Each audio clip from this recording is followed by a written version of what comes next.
देख बेटा, कपड़े ठीक से रखना। ग्राहक आए तो पहले सलाम, उसके बाद फिर कपड़ा दिखाना, ठीक है? और अगर ग्राहक सलाम ना करे तो तुम तब भी करना, यही असली धंधा है बेटा। धनगर की दुकान के सामने गुलशन कुमार की गुलशन वस्त्र भंडार थी। धनगर के यहाँ भीड़ देखकर गुलशन का खून खौल उठता था। अरे ये धनगर नया नवेला छोकरा कहाँ से उठा लाया रे? मालिक, लगता तो गांव का नहीं है। सूरत देखो, जैसे पहली बार धोती देखी हो। अरे तू ज्यादा बुद्धि मत झाड़, चल चुप हो जा। धनगर की दुकान पर भीड़ थी और गुलशन की दुकान सुनी। मालिक, घंटे भर से एक भी ग्राहक नहीं आया, क्यों ना कोई दूसरा धंधा कर ले। अबे चुप रहे, ये गांव वाले बेवकूफ हैं? सब उस ईमानदार धनगर के पीछे पड़े। लेकिन याद रखना, एक दिन उसका धंधा चौपट करके रखूंगा, बता रहा हूँ, चौपट। गुलशन इतना कंजूस था कि अपने नौकर को भी फटे कपड़े पहनने देता। मालिक, कम से कम मुझे तो नए कपड़े दे दो। तेरे बाप ने पैसे दिए हैं क्या? है? चल काम पे लग जा। गुलशन की बहन साधना मंत्री किशन कुमार की पत्नी थी। दरबार में इज्जतदार मंत्री, मगर घर आते ही ताने सुनता।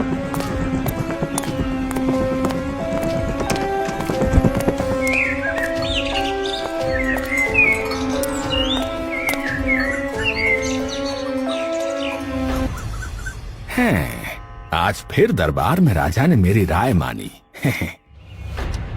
दरबार से क्या मिला? अपने साले की मदद तो कर नहीं सकते। एक बाहरी व्यापारी गुलशन का धंधा चौपट कर रहा है और आप बस राज दरबार में हाँ हाँ करते फिरते हैं। ये सुनकर किशन परेशान रहता और अंदर ही अंदर गुलशन के प्रति दया भी महसूस करता। एक दिन राजा ने सभा में कहा, हमारे दरबार के लिए नए और अच्छे वस्त्र चाहिए। बाहर के अतिथि भी आएंगे, जिससे हमारे रेशमी कपड़ों को नया बाजार मिले। महाराज, मेरे साले गुलशन कुमार से बेहतर कोई नहीं महाराज। मंत्री जी, मुझे ईमानदारी चाहिए और वो मुझे सिर्फ धनगर सिंह में दिखती है, तो कपड़े वहीं से आएंगे। ये सुनते ही किशन के चेहरे पर जलन उतर आई। बाहर निकलते ही वो गुलशन से जा टकराया।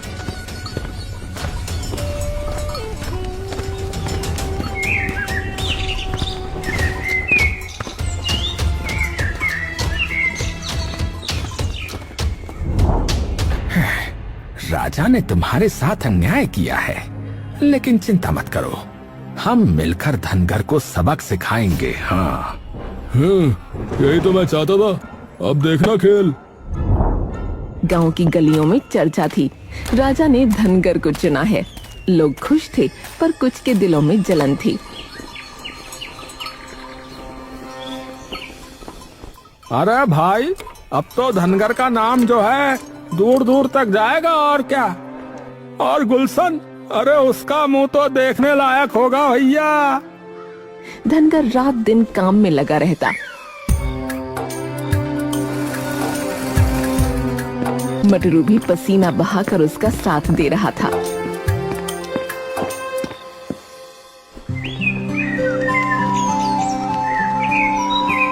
एक शाम धनगर ने उससे कहा, मटरू, ईमानदारी ही इंसान की सबसे बड़ी पूंजी है। बाबूजी, आपने मुझे घर दिया है, अब मेरी सांसें भी आपके लिए हैं। धनगर संतुष्ट था। लेकिन उधर गुलशन और किशन चालें बुन रहे थे। जीजा जी, पीढ़ियों से ये धंधा हमारा था, आज एक बाहर वाला सब ले गया, बताओ। ईमानदारी तभी तक है जब तक उसके खिलाफ सबूत ना हो। अगर हम कपड़ों में मिलावट का दाग लगा दें तो सबूत मिलेगा और ऐसा मिलेगा कि राजा भी बचा ना पाएगा।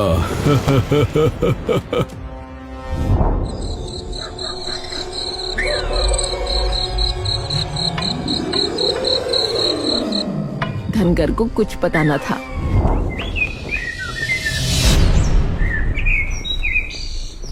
सुबह उसने गाड़ी में कपड़े रखे और गर्व से बोला, बेटा, ये हमारा अभी तक का सबसे बड़ा ऑर्डर है। ध्यान रहे कोई कमी न रह जाए। बाबूजी, जब तक न कोई गलती नहीं होगी। धनगर सिर ऊंचा करके दरबार की ओर बढ़ा।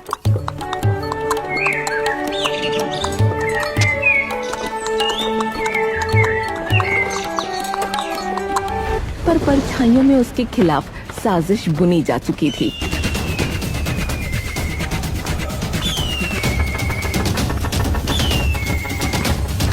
आप सभी व्यापारियों का इस अमीरपुर में स्वागत है।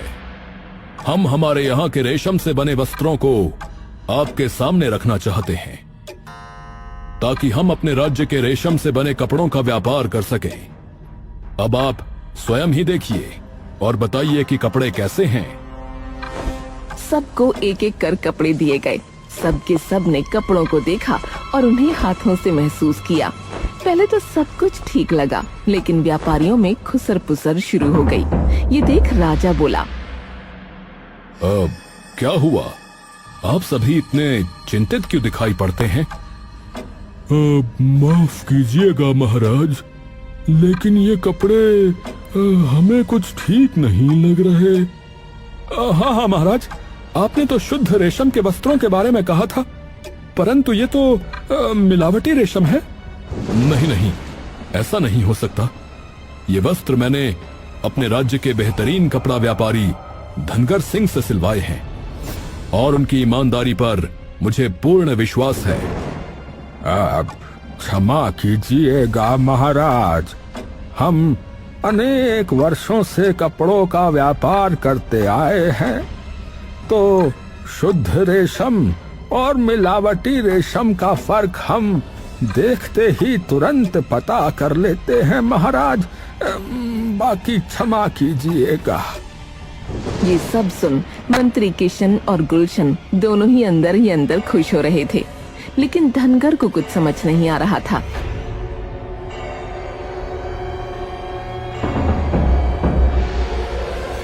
ऐसे कैसे हो सकता है महाराज? धनगर सिंह, अगर ये बात सत्य हुई तो? धनगर सारे कपड़ों को अपने हाथों से देखने लगा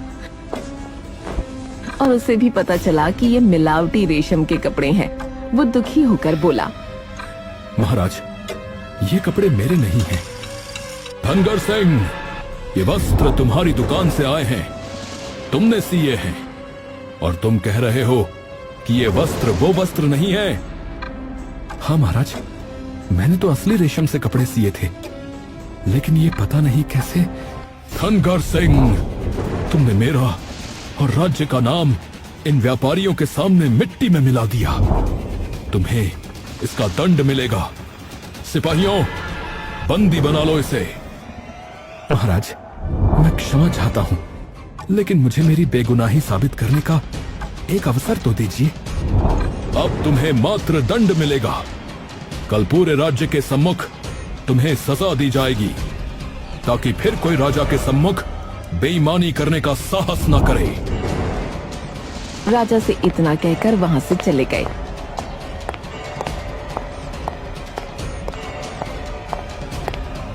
सिपाहियों ने धनगर को बंदी बना लिया और ये किशन और गुलशन अपनी चाल में कामयाब हो चुके थे। उनकी खुशी का ठिकाना नहीं था। क्या जीजा जी, कैसी रही? हाँ साले साहब, बहुत खूब, बहुत खूब। सांप भी मर गया और लाठी भी नहीं टूटी। लाठी नहीं, उसकी ईमानदारी दम तोड़ गई।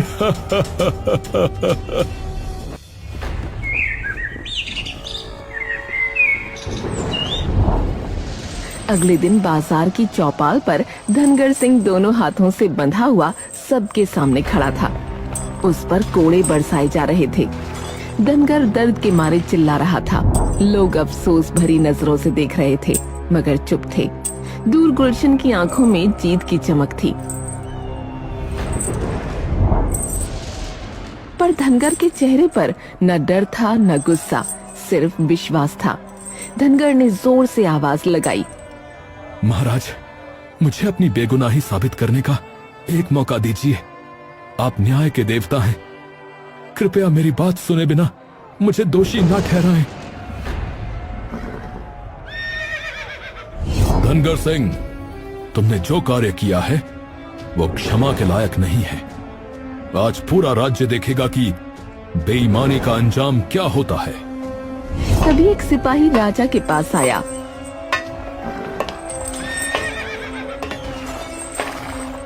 उसने राजा के कान में कुछ कहा। राजा थोड़ी देर चुप रहा और फिर उसने कहा, धनगर सिंह, ठीक है, मैं तुम्हें तुम्हारी बेगुनाही साबित करने का एक अवसर दूंगा, परंतु तुम्हें पहले मेरे 3 प्रश्नों के उत्तर देने होंगे, अन्यथा ये दंड तुम्हें दिया जाएगा। तुम्हें मंजूर है? मैं सहमत हूं महाराज। बाजार में सन्नाटा छा गया। राजा ने अपना पहला सवाल पूछा, तो बताओ, ईमानदारी क्या है? धनगर कुछ पल चुप रहा। उसने अपनी आंखें बंद की और गहरी सांस ली, फिर धीमी आवाज में बोला, महाराज, इस प्रश्न का उत्तर देने के लिए मुझे 1 दिन चाहिए। तब तक आप मुझे कृपया जीवित रखिए। राजा ने गुस्से से उसकी ओर देखा, लेकिन फिर धीरे से सिर हिला दिया। ठीक है, तुम्हें 1 दिन का समय दिया जाता है, परंतु तुम इसी तरह से बंधे रहोगे। पहला सवाल, ईमानदारी क्या है? धनगर ने सिपाही से एक छोटा सा बीज, थोड़ी सी मिट्टी और पानी मंगवाया। लोग हैरान थे कि बीच बाजार में बंधा व्यापारी बीज मांग रहा है। धनगर ने मिट्टी का एक छोटा सा मोंड बनाया, उसमें बीज डाला और पानी छिड़क दिया।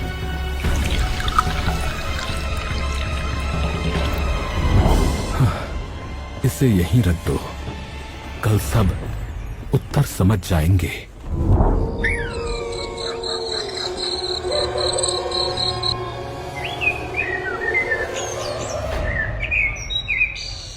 सुबह हुई, बाजार में फिर भीड़ इकट्ठी हो गई। राजा भी आया। हर कोई उत्सुक था, अब धनगर क्या करेगा? बीज से छोटा सा अंकुर झांक रहा था। महाराज, आपने पूछा था ना कि ईमानदारी क्या है? यही इस प्रश्न का उत्तर है महाराज। क्या मतलब?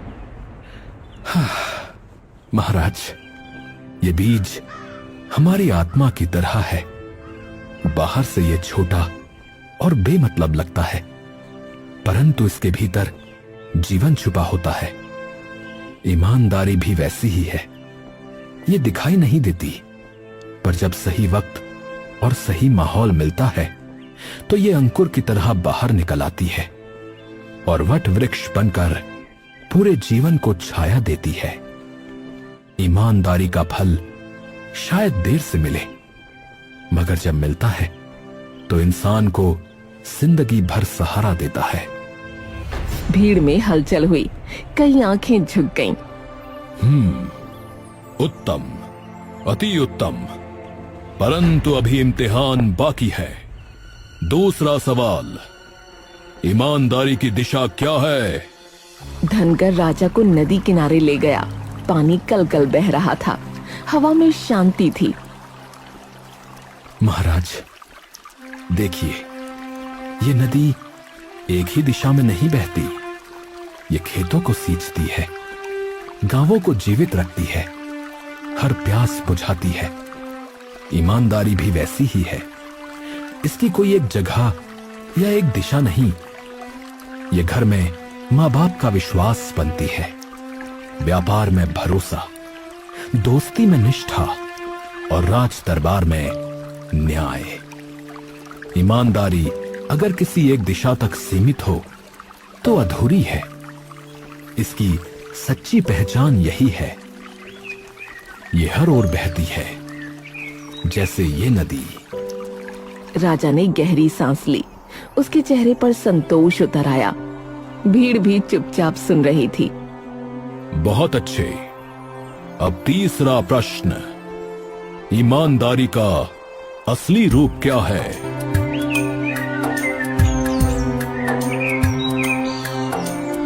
धनगर ने सबको खुले मैदान में विशाल पीपल के पेड़ के नीचे ले जाकर कहा, महाराज, जैसे धूप में थका इंसान पेड़ की छांव पाकर सुकून पाता है, वैसे ही ईमानदारी इंसान को राहत देती है।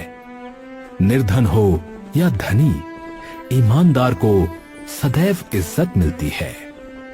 मुसीबत के समय यही ईमानदारी ढाल बनकर बचाती है। भीड़ की आंखें नम हो गईं। एक सन्नाटा सा छा गया।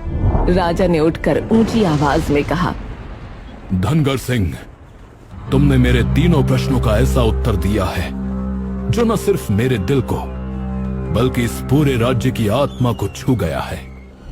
तुम सचमुच ईमानदारी के प्रतीक हो और मुझे पूरा विश्वास है कि तुम निर्दोष हो। परंतु क्या सिर्फ अच्छे उत्तर देने से कोई बेगुनाह हो जाता है? भीड़ में बातें शुरू हो गईं। सबकी निगाहें एक दूसरे पर घूम रही थीं। तभी किशन आगे बढ़ा।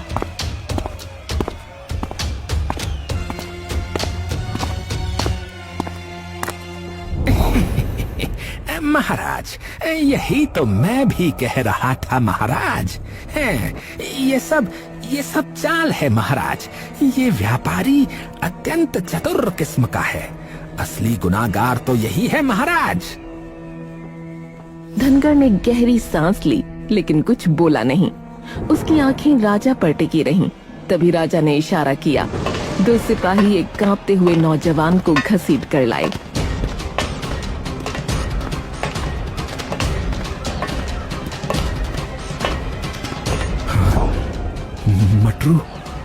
मटरू की आंखें झुकी हुई थीं, बदन कांप रहा था। भीड़ चुप हो गई। सत्य बोलो मटरू, ये गुनाह किसका है? महाराज गुनाह मेरा है महाराज। मुझे गुलशन और किशन ने लालच दिया। उन्होंने कहा कि अगर मैं बाबूजी यानी धनगर को फंसा दूं तो मुझे बहुत धन मिलेगा। मैंने लालच में आके धोखा किया। गांव की चौपाल पर जब मटरू से जवाब मांगा गया, तभी उसकी आंखों के सामने वो रात घूम गई।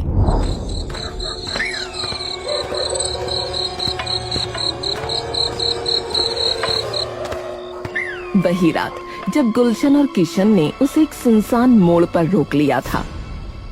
ओए मटरू, ओए जरा ठहर, तुझसे काम है, रुक।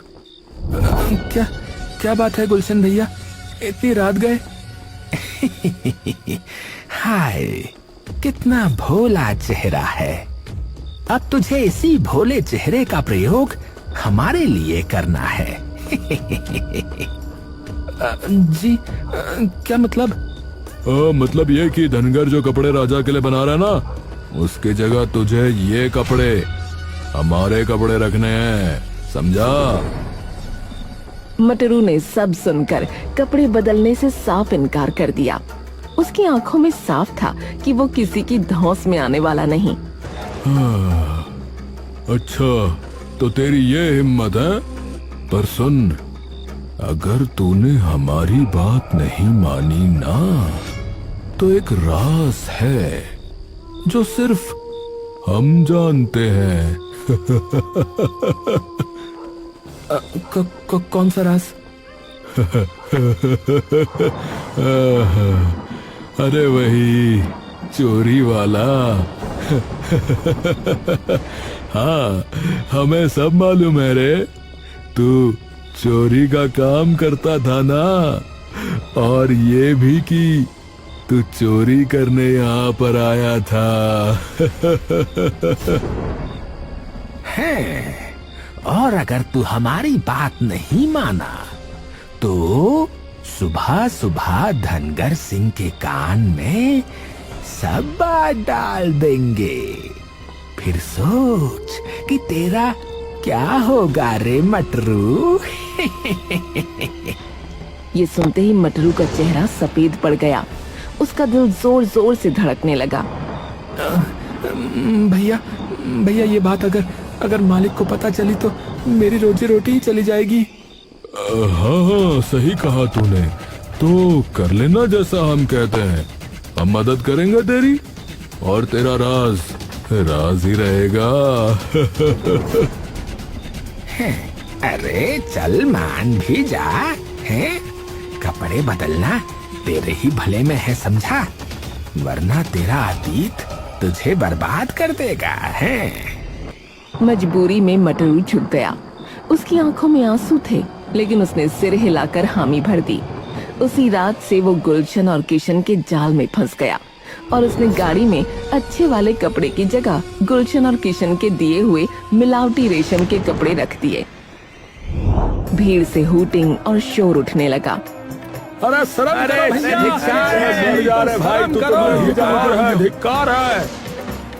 धनकर का दिल जैसे टूट गया, उसकी आंखों में आंसू आ गए। बेटा बेटा तूने मेरे साथ नहीं खुद के साथ धोखा किया है। ईमानदारी एक बार छूट जाए तो आदमी कभी चैन से नहीं जी सकता। मटरू जमीन पर गिर पड़ा, आंसू रोकना मुश्किल हो गया। बाबूजी, बाबूजी मुझे माफ कर दीजिए बाबूजी, बाबूजी, बाबूजी मैंने बहुत बड़ी भूल की है बाबूजी, बाबूजी अब मैं कभी गलत राह नहीं चुनूंगा बाबूजी, बाबूजी मुझे माफ कर दीजिए बाबूजी। धनगर की आंखें नम थीं, पर स्वर कोमल था। इंसान से गलती हो सकती है, मगर सच्चा पछतावा ही उसे इंसान भी बनाता है। जा, मैं तुझे माफ करता हूँ। राजा ये दृश्य देखकर गंभीर हो गया। उसने भीड़ की ओर हाथ उठाकर कहा,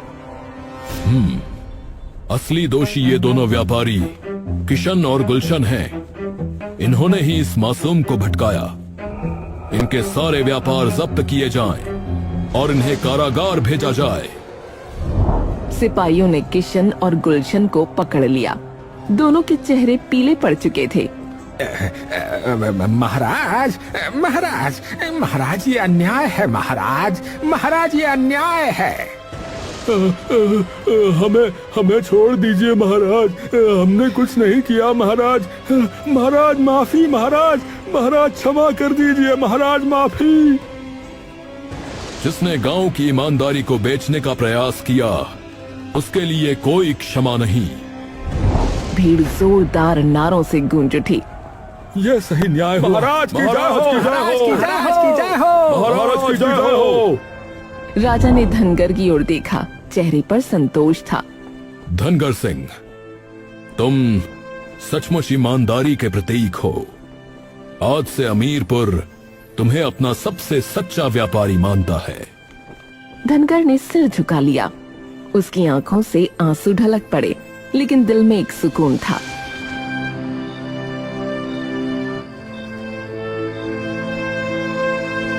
उस दिन अमीरपुर में सिर्फ एक आदमी नहीं जीता था, बल्कि ईमानदारी की जीत हुई थी।